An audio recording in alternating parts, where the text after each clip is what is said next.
right, it should be recorded.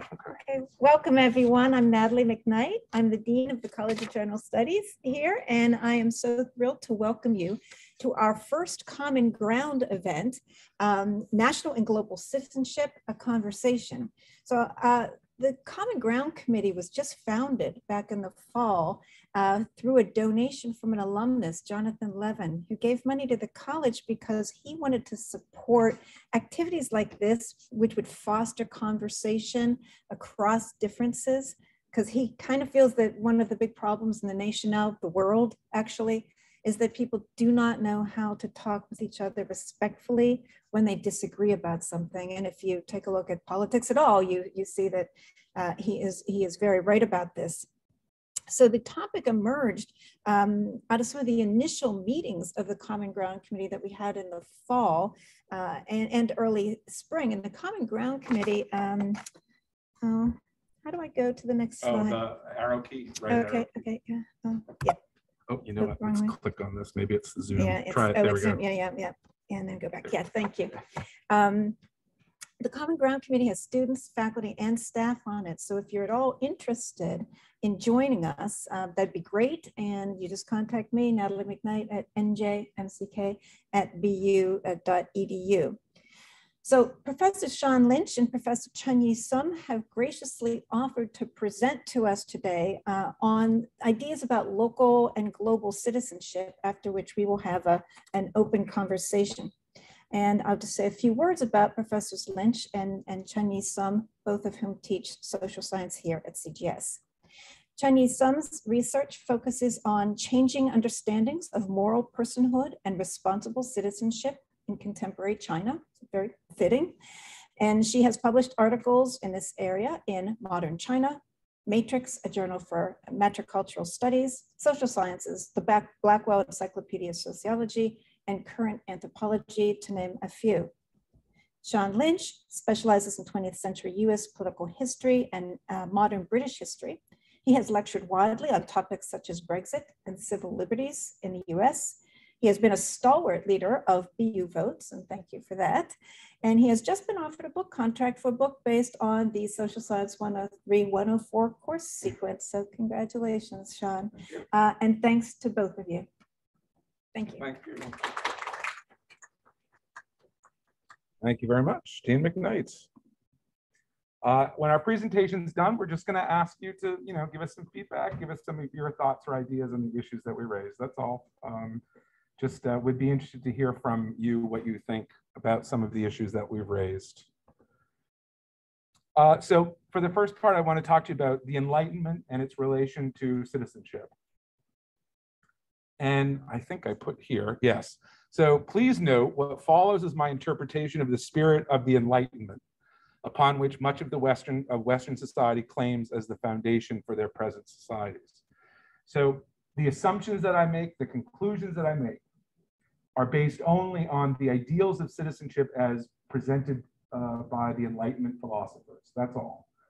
I think that that's a very reasonable thing to use as a basis to discuss citizenship, because as you know, the people that founded this country, for example, claimed that it was founded on the ideals of the Enlightenment. So to me, that seems like a perfectly rational way to approach the topic of citizenship. And what I want to mainly focus on with you is the ideals of good citizenship. But there is the other side of that coin. There is bad citizenship. And part of the reason why we have the Common Ground Committee is the world is drowning in bad citizenship. It just is. And I want to sort of get the negative out of the way first and just talk to you for a moment about this notion of rage politics. And this has become widespread throughout the globe. It is clearly evident in the United States. And rage politics has done tremendous amount of damage to the world. And by the way, for my students, this is a screenshot from the movie 1984 that came out in 1984. And that is the character of Julia. The politics of rage, which is, all right, here's the example I always love to give.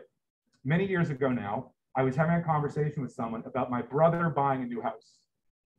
Within 5 minutes, it was a screaming match about Benghazi. This is on purpose, right? The politics of rage are there to prevent conversation. They are there to prevent you from making a meaningful connection with another citizen, right? So this has led to a very dysfunctional political and civic life in this country and in other countries. So firstly, the politics of rage are nonsensical and destructive. How does it make any sense? How does it make anything better if you're having a conversation about immigration policy and one of the people who are speaking threatens to burn your house down? That doesn't make sense, right? So we have a circumstance where bad citizenship has led to people allowing their emotions to override their rationality, right? And it's very easy to get people emotional about things. So we have a political system, at least in this country, but in most places around the world, that gets everyone so wound up that they can't talk to each other. All that does is benefit a certain segment of any society, right? Every society needs reform. Every society has problems. But when you have the citizenry at each other's throats over nonsense, nothing gets better, it just gets worse. So I gave you a list of things here. So firstly, there are people and corporations that profit by the politics of rage. We have a real problem with tribalism in this country, where people have decided that they will choose a candidate or a party regardless of what they do or how they behave. This is wrong. That's bad citizenship. Pointing to the bad behavior of one person to excuse the bad behavior of another person is not good citizenship. And this is related to something called whataboutism. So for example, if you were to say to someone, hey, did you see that your candidate said something really offensive? And if your reply is, well, your candidate said this, that is bad citizenship. You cannot excuse bad behavior by pointing to other bad behavior. Children do that, not adults. Choosing easy answers is not good citizenship. Lying is not good citizenship. Supporting candidates that engage in corrupt behavior of whatever sort is not good citizenship. Supporting candidates and parties that violate the letter and the spirit of the Constitution and the Enlightenment is not good citizenship. Supporting dehumanization and violence is not good citizenship. Those are destructive, not constructive. Preventing people from voting because you don't like how they vote is not good citizenship. That's cheating. All of these are a violation of the spirit of the Enlightenment. And therefore, they have no place in any society that claims to be founded on the Enlightenment. Nationalism is not good citizenship. Nationalism is a trick. Nationalism is to get you to hate the other. The other might be within your nation or outside of your nation. Now, here's the reality. The circumstance inside any nation is, under most circumstances, the responsibility of the privileged class of that society. So the people on the other side of the river didn't ruin your economy. Your ruling class did. But if you're focusing all your rage on the people on the other side of the river, you're allowing the people at the top to continue to profit by that violence. Nationalism says my country right or wrong. That is not good citizenship. And it's not patriotism. Patriotism is love of country, love of fellow citizens, and saying my country right or wrong, when right to defend her, when wrong to correct it, I guess I should say. So these things are all bad citizenship. And I can't stress to you enough, and my students who are here have heard me say this a million times. Nationalism is a trick. It gets you to love your jailer and love your prison, right? Where you're at each other's throats over nonsense, and the people above you are essentially looting. So let me now address in my remaining few minutes the Enlightenment notion. And let's start here. This is an image that I've shown for 20 years in my classes. It's from an illustrated manuscript, and it shows the socials division of medieval Europe. On the far left, we have a priest of the Catholic Church who is preaching to the other two. In the middle, we have a member of the aristocracy, and then on the right, we have the peasantry. Now, as most of you know, the peasantry was not educated in the feudal period, right? That allowed the aristocracy and the Catholic Church to create any world that they wanted, because the people below them couldn't challenge it because they weren't educated. So they created a world that said that God chose the aristocracy to rule, and you have to give your income to the Catholic Church because they could. There wasn't anyone to challenge them, right? So the Enlightenment figures referred to this notion that there is these groups at the top that run the show. They referred to that as tutelage, that the people are under this regime of tutelage where other people are making the choices for them. Does that make sense to everybody? Well, the Enlightenment figures rejected this. They rejected tutelage. And they began to see education as an intellectual weapon against absolutism and against dictatorship. So in the middle of what we call the Enlightenment, there was a collection of unbelievably brilliant men and women who put together what's called the Encyclopedia. And this was their version of Wikipedia. It was an attempt to get all the information possible that you could squeeze into a book together so that people could be educated, so that they could begin to escape tutelage, right? In other words, what the Enlightenment is trying to do, at least on paper, is to eliminate that layer at the top that performs no work but has all the privilege. And instead saying, well, no, the people themselves must decide. It is their choice because they are the community that is important. So education is essential to good citizenship. Not only one's own education, but ensuring that other people are well educated, because otherwise other people could be manipulated. The education is a weapon. It is a suit of armor. It is protection so that you cannot be misled by someone who has nefarious purposes. But it requires dedication. This all requires work and dedication. Good citizenship does. I don't know why that's making that noise. You know what? I'm going to turn this off. There we go. So, in considering what is good citizenship, let's think about these 2 points. Why do we have society? What's the point of it? And what is the goal, therefore, of citizenship? So I would suggest to you a couple of things. A good citizen holds themselves to the highest standards of truth and honesty. But, and this is much more important for the poisoned atmosphere we are in, they hold those that they support to the highest standards of truth and honesty. Who have I not mentioned? The people they disagree with. Don't worry about the people you disagree with. Who cares what they think? They will show them to be right or wrong in the passage of time. If you have done your homework, if you have looked into these issues and come to a reasonable and rational conclusion, it doesn't matter what other people think. What matters is how did you arrive at your conclusion? Was your information and your data, what's the right word I want? Reasonable and rational, or were they, from some far-flung source that comes up with an irrational explanation? I can't stress this enough. The people you disagree with, don't care about them. That's on them. But you can't support people who lie continually, all day, every day. That is bad citizenship. You have to hold the people that you support to a very high standard. And that is not happening. It is not happening. At least here and certainly around the world. So these are the most important, to my mind.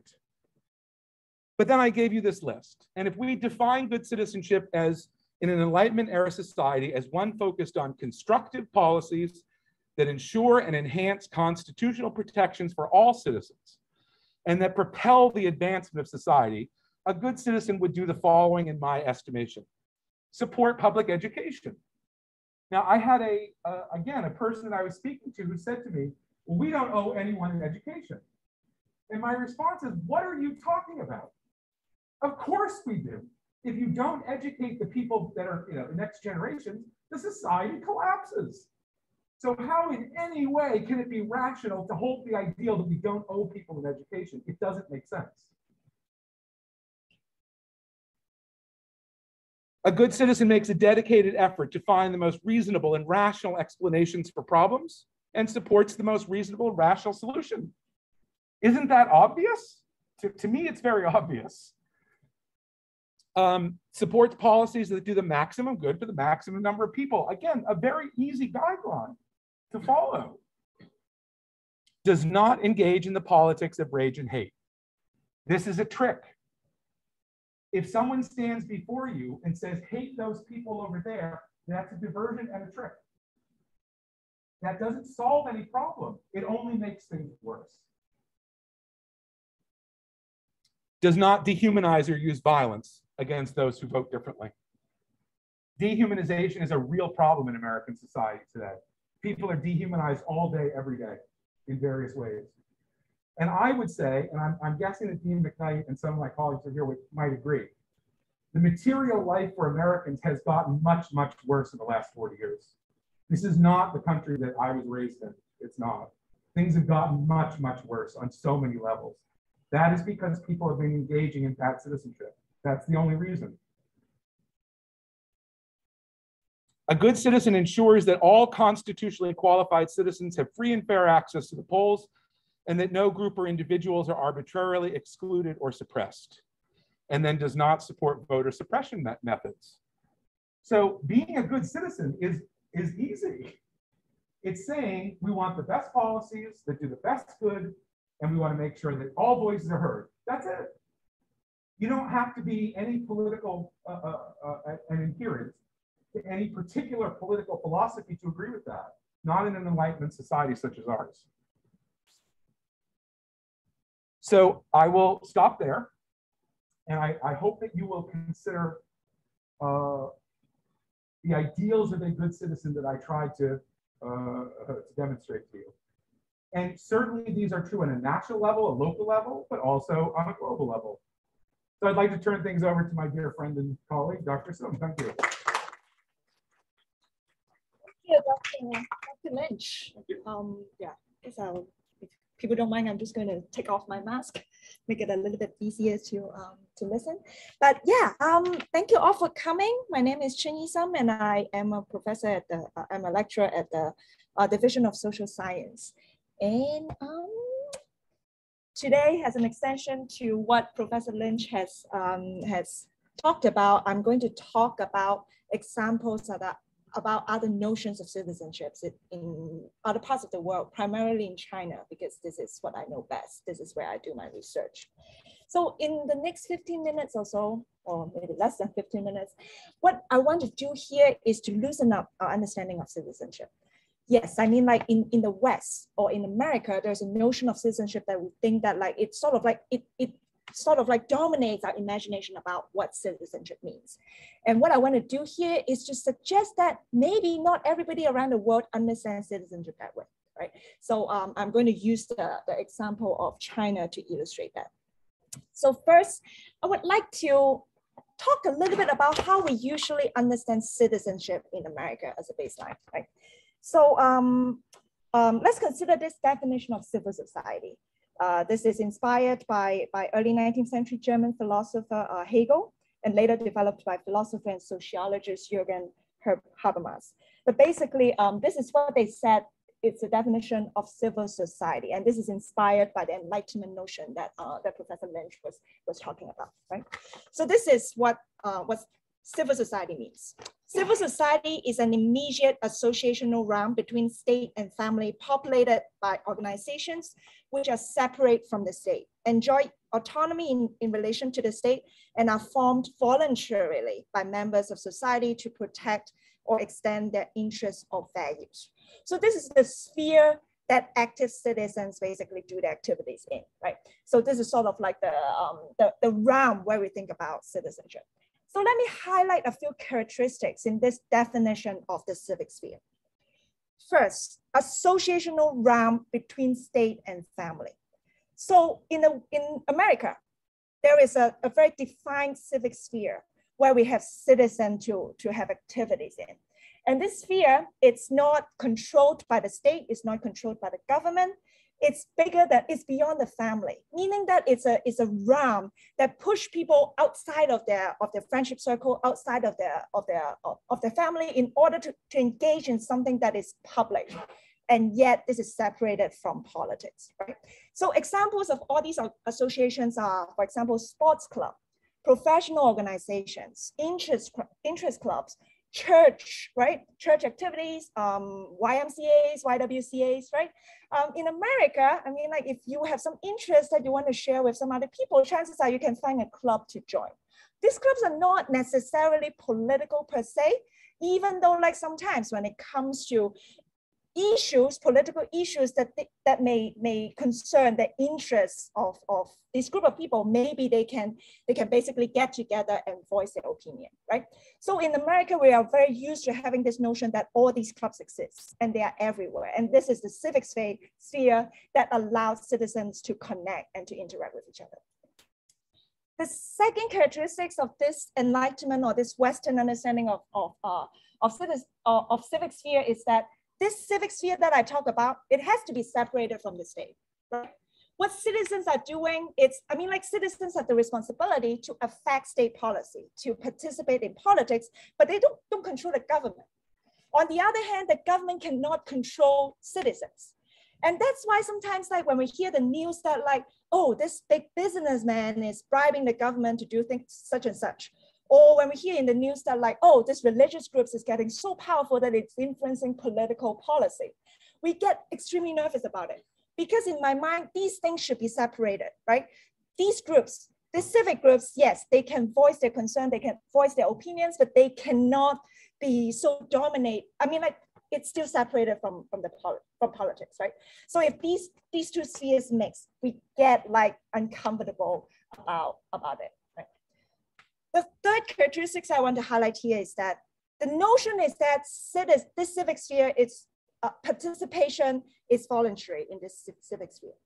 Meaning that you as an individual citizen, you make your individual choice. You have the freedom to decide which group you want to join.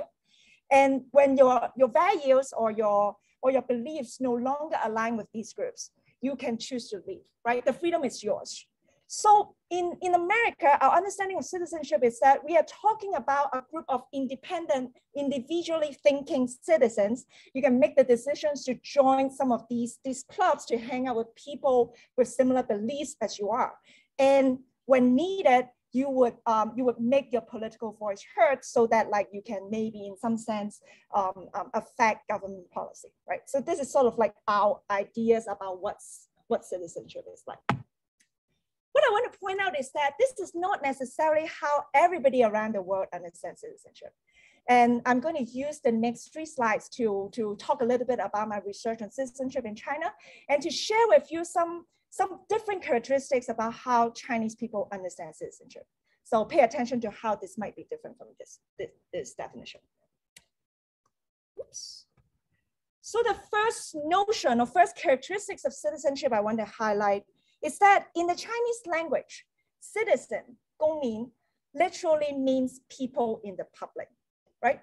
It doesn't say people in the civic, meaning that the notion of citizenship here is that we want engaged citizens to get out of their family, get out of their private sphere to participate in the public.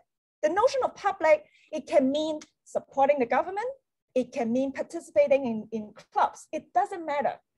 The civic and the state, they can mix. It's not a problem. As long as you are out there making your political demand, you are doing your work as citizenship. And that's why for the last century in Chinese politics, right, when we think about citizenship, we think about protest, we think about demonstration. This is not always about going against the government, right? Some of this demonstration is actually supporting government policy, supporting what the state is doing. So, I mean, like in the Chinese notion, again, citizenship is just about being seen in the public. You have to be out there in the public and doing things for people to see. So in that sense, maybe citizenship is not about writing a letter to your senator to try to tell your senator what you want, right? In China, it's not enough. If you want to press a political demand, you have to get out onto the street. You have to do something public. You have to perform your demand for people to see, right? This is the notion of political participation in China, right?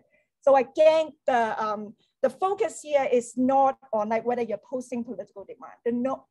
The focus here is that like citizens have to be out in the public. The second characteristics of citizenship that I want to highlight is that, again, people are not as nervous about state involvement in the notion of citizenship. In fact, in the 21st century, one of the major forms of civic participation or political participation among young people in China is volunteer, right?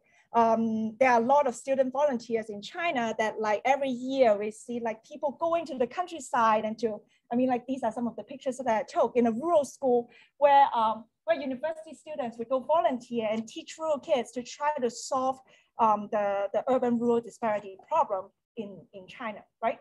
These kind of activities, they are supported by the state. Some of them are initiated by the state, right? And this is what people think.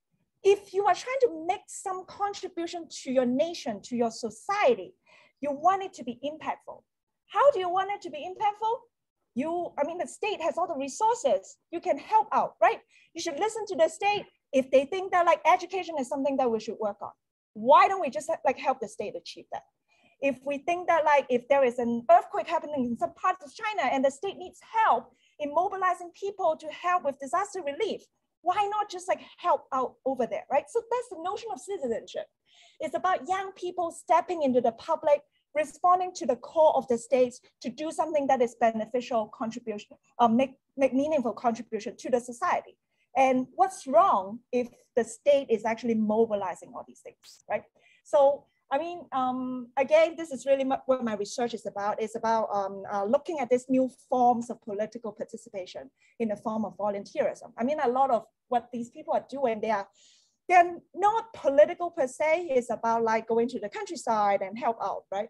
But at the same time, I mean, like they are making real contribution in supporting political development and social development in China. So this is sort of like how people understand good citizenship. The third point that I want to highlight here, oops, why am I on conclusion already? That's the keyboard. Oh, but yeah, all right. The third characteristics of citizenship I want to highlight here is that voting, which is so foundational to our understanding about good citizenship in America, is not necessarily a component of citizenship in China. What I want to say is that what I want to clarify is that it doesn't mean that Chinese people don't vote. Chinese people actually vote all the time. They don't vote for top leadership, but they do vote for in local elections, in village elections. Chinese people have their right to vote for who heads the village, right? In terms of local leadership, it's elected by voting. And in my research in Chinese universities, in Chinese schools, young people vote all the time. When they try to elect the class monitor or elect the student association, the leader of the student association, they always cast their vote, right? Voting is one of the mechanisms. People have been like voting since they were in primary school. It's not like, I mean, it's not like Chinese people don't vote, right? The difference here is that we don't see voting as an integral component of citizenship because we see that the function of voting in our understanding is different, right? In American understanding, voting is about like expressing your political opinion to elect your leader, to make your voice count, right? In China, people vote, but they consider voting to be a terrible mechanism for making any important decision, right? Voting for leaders sucks. You just don't know enough about the leader to cast an informed vote, right? What do you mean by giving everybody an equal voice in everything? If someone knows a lot better about the political landscape, who would be more capable, why shouldn't those people have a stronger voice than other people in casting this vote, right? Voting is terrible. I mean, like the mass, public, and everyday person, we don't necessarily know what's the best of the country. So why don't we leave it to the professionals to make those decisions, right? So there's this understanding that like, yes, we vote, but voting is actually a terrible way of making decisions. So why do people vote? People see voting as an educational process. Remember what I said about how citizenship is about being in the public, being seen, right? So voting is a mechanism that draws people to the public sphere to participate in the politics, right? So it's about this ritual of educating young people that this is what you need to do, right? But in terms of like making decision, I was talking to some students in student organizations, right? They said that like it sucks because like, I mean, if we vote for our leaders, the problem is that like we don't know all the candidates well. So how do we base our vote on? It depends on the 5-minute speech that each candidate is presenting, right? From this 5 minutes, you just tend to vote for whoever is like the best speaker, who may not be the best for the organization, right? So for a lot of students that I talk to, they actually think that this is a terrible mechanism for making decision. We use voting mostly because we want to educate citizens to get into this habit of participating, right? When you think about it, this criticism about voting is not totally unfounded, right? Even in America, we have like, I don't know, 246 years to try to like perfect the voting system. But as Professor Lynch was saying, right, there are so many, I mean, it's still unfair. There are still people who are disenfranchised from their fair vote, right? And voting is disruptive. That campaigning, elections, it takes so much money, right? It takes so much resources. And that's sort of like what the Chinese students are telling me. That I mean, if this is a terrible way of making decision, if it pit people against each other, if there are so many backstabbing and like all these like injustice going on in voting, why do we keep thinking that voting is the best way for citizens to participate, right? So my point here is not to say which political system is better. What I'm trying to say is that even though, I mean, in America, we kind of like understand that like, oh, of course, a citizen, you have to participate politically, right? There are certain notions of responsible citizenship that we have. But I want to point out that that's not the only understanding of citizenship, right? In different parts of the world, there are different focus that people are putting on the understanding of citizenship. And I think as a responsible person, it's really, I mean, as Professor Lynch was saying, it's really our responsibility to educate ourselves about like how people in other parts of the world live and how it may help us rethink about what we think we know. And, oh, okay, great. Just checking. So I'll try to be brief here, but just taking the topic of conversation back to the American context, right? Even in America, when we talk about citizenship, again, we thought that like we know what it means, but in different contexts, we actually evoke the concept of citizenship in slightly different ways. When we think about citizenship in America, we think about casting vote. We think about engaging in political kind of activities, right? We call this political citizenship. Guess what? It's only one dimension of citizenship. And in our everyday discourse, I mean, like there are different things that we talk about when we evoke the notion citizenship, right? For example, in popular discussion, we talk about legal citizenship as well. It doesn't have anything to do with like the habits of voting. It has everything to do with the right to vote, right? And we do talk about it, and it's an important topic, right? It begs the question of like, if someone has been living in America for like 50 years, even though they may not have the proper documents, they cannot vote, but at the same time, do they actually enjoy the same political right and political responsibility to help make the society a better place, right? So these kind of things, I mean, like we do talk about it in popular discourse as well. Cultural citizenship. So this is a term that like sociologists always also use to talk about when talking about citizenship. Sometimes it's not just about the habits or the right to vote. Sometimes even if you go vote, if you have all the proper documentation, sometimes the world, the society still don't see you as an equal citizen, right? Some of these are like cultural assumptions about how we imagine what it means to be a proper citizen. In America, when we think about a proper citizen, we think about a tax-paying citizen. Usually they would have like a proper white-collar job, right? They are paying taxes, they are contributing to the economy.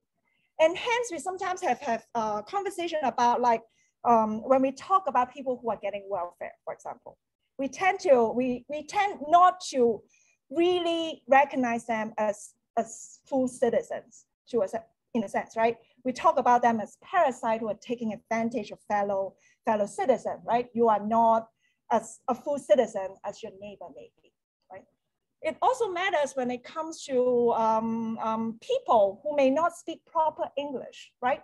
Or speaking English with an accent. Sometimes we look at those people, we are like, oh, yes, maybe, I mean, in terms of your passport, you are an American citizen, but are you really, right?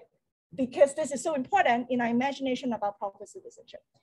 Or if you are talking about an immigrant coming to this country, are they going to be if they go through like the citizenship ceremony, are they proper citizens? Maybe that depends. It's easier for us to recognize you as a proper citizen if maybe you immigrated from France or from Britain, right? But if you happen to be from Afghanistan, maybe we would think that like, oh, culturally there are so many incompatibility in what we believe in that we don't, I mean, we cannot treat you as an equal citizen, right? So, I mean, like cultural citizenship is not something that is defined in any political or legal terms, but it matters in our everyday imagination about who belongs and who don't. And this is something that like sociologists also think about. Lastly, I also want to talk about global citizenship, right? I mean, like these three pictures that I have here, you see like American flags flying everywhere, right? But I mean, when we talk about global, but among young people especially, more and more people are talking about how citizenship is not actually confined by national boundaries, right? We are, I mean, like some of you are Americans, some of you are international students, but we all are citizens of the global village in this age of globalization, right? So now, I mean, especially it's really delightful when I sometimes talk to my students and they are so energetic and so optimistic about making a meaningful change, not just to people of their own country, but also people around the world. And I think that we are having this conversation with you because like, we think that like in talking about citizenship, I mean, like the future is for young people, right? And what you think about what kind of events or what kind of issues or crisis that we are acting on, it actually keeps changing and transforming our understanding of citizenship. So before I open this up to general discussion, I just have a very brief summary slide, okay? So what's the takeaway of what I just said? So first, the meaning of citizenship is not singular. It varies in different cultures, different societies, different countries, different citizens may understand this word differently. And it doesn't mean that like our way of understanding it is definitely better than some other ways of understanding it. The meaning of citizenship always also evolves over time. What we think about citizenship nowadays, we think about like, maybe we have to like stop climate change. We have to like act on like these global issues. It may not be the same as what people think in the Enlightenment period when you are like trying to deal with national politics and such. So, and to tie it back to our theme about common ground, right? So what I believe in is that like, we don't necessarily need to agree on a single definition of citizenship in order for us to have a meaningful conversation, because this singular definition really doesn't exist. And we don't have to like force everything into a single definition. Rather, common ground is this process that like is evolving, right? We have to create the common ground. We are not trying here to find a common ground so that we can talk. Rather, it's our action, it's our behavior of talking actually creates and cultivate this common ground, right? So, and this is what we are trying to do here, that like by having this conversation about what is citizenship, we are not trying to necessarily find the correct definition of citizenship, but this is a process that helps propel us to the next stage about how we should be understanding citizenship. So, thank you. And I'm going over a little bit.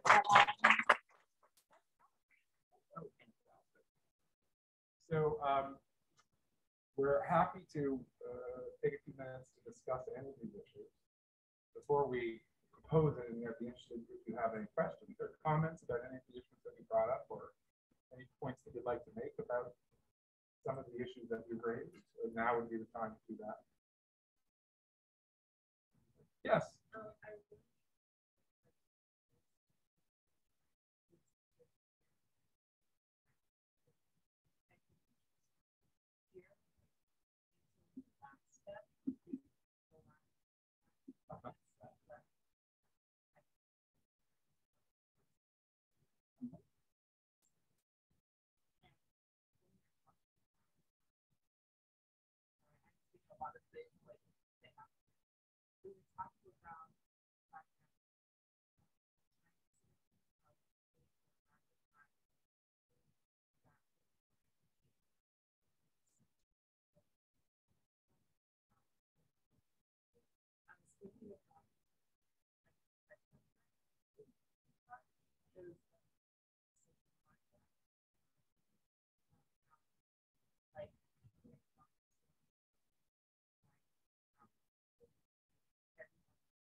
the legislatorship. But and I was also thinking about exactly it's sad how it's like pros and cons of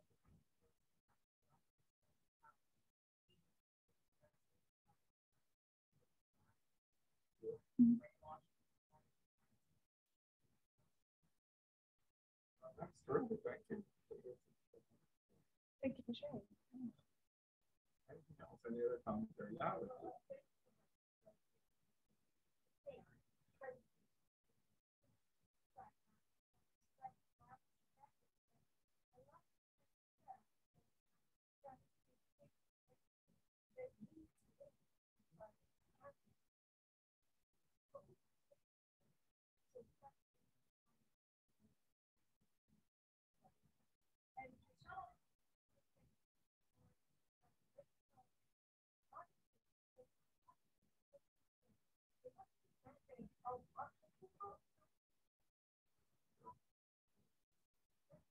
Sure. So the politics of rage is best thought of as a diversion. So it is a diversion away from something else. Now, as I said, in any given society, under most circumstances, the responsibility for the state of that society is the responsibility of those who lead it and who are privileged in whatever way. So in some societies, the wealthy are privileged. In some societies, the privilege comes from party membership or the aristocracy of blood, right? But there is always, or at least in almost every case I know about, a privileged class that is both the ruling class, but also benefits from the labor of the general public. And they, at the base of it, are responsible for the circumstances of that society. And as I said, all societies have their problems. Every country on the planet could do things better. But the problem is this: if the system is deformed in some regard, there are still people who are in positions of power and privilege, right? And they got there because of the deformity, okay? So something isn't working right, and in our Enlightenment notion, there's some corruption, some dysfunction, and there are people that profit by the dysfunction, right? But everybody else suffers. So how do you, when you come to power in a dysfunctional society that everyone knows needs reform, how do you prevent the reform? That is your only goal, right? When you're at the top of a society, your only goal is to stay there, right? And we have seen over the course of human history, people will do anything they think is necessary to stay in power. What is becoming more and more and more obvious is that getting each other at each other's throats over masks or inoculations or immigration policy, this keeps us fighting each other while they continue to profit at the top. So, for example, this hasn't happened for quite a long time, but it used to be, there would be video from Black Friday events at like Best Buy, right? And what did you have? You had ordinary people beating one another over plastic junk made by child slavery, right? That is a diversion. When you're beating your neighbor because you're trying to get a $10 off VCR, you're not worrying about what they have looted from you. So the politics of rage are a tool for a very small privileged group in any society, however that group got there, to prevent reform. Because if we're screaming at each other, we're not finding out what we have in common, right? And what we have in common as the general public is way more than we have in common with the people who are above us. So all of us were raised in societies that are hierarchical societies. Is that a fair statement? All of them are abusive. All hierarchies are abusive in some regard. And so we were raised in an abusive hierarchy, and we were trained to defend the abuse by popular culture, by propaganda, by all of that, right? So, for example, I grew up in a white middle-class town, and I was in a white middle-class family. And there were, I'm not speaking, I have to always make this notion. I'm not talking about my parents. My parents never told us to hate anybody. But in this white town, middle-class town, I heard a lot of terrible things about poor people. And I grew up hearing that, as Dr. Sim said, they are leeches, they are this, they are that. No understanding of the reality of the circumstance until I was an adult.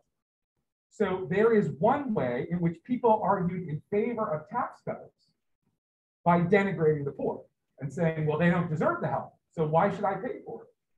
So the politics of rage benefit either the ruling class or, it can benefit segments of the society as well. But there is a diversion. If someone says to you, you have to hate those people over there, that is a diversion from the real problem. And it's easy to fall for, this will be the last thing I say, I didn't need to go on this long, because of the use of emotion, right? People use emotion to override rationality. So if you turn on the news today or whatever, it's people yelling at each other about, the Democrats are going to kill us all, or the Republicans are going to kill us all, or, it's gotten to this level where the other party is now this demonic entity rather than an interlocutor in a civic society. So I hope that answers your question. It is a trick to keep certain people privileged, in my estimation. It's a great question. Yeah, it's brilliant. I mean, they've had, the ruling class of any society has had 10,000 years of examples on how to do this. How to keep people at each other's throats. It's very easy to do that. Other questions or comments or? Yeah. So, I don't know anything about the Chinese government or politics of China, but other people who what their alternative is. Mm-hmm. Yeah. This is a good question, right? What is the alternative? So I can only answer this question with regard to our using materials from my research, which is research in my university.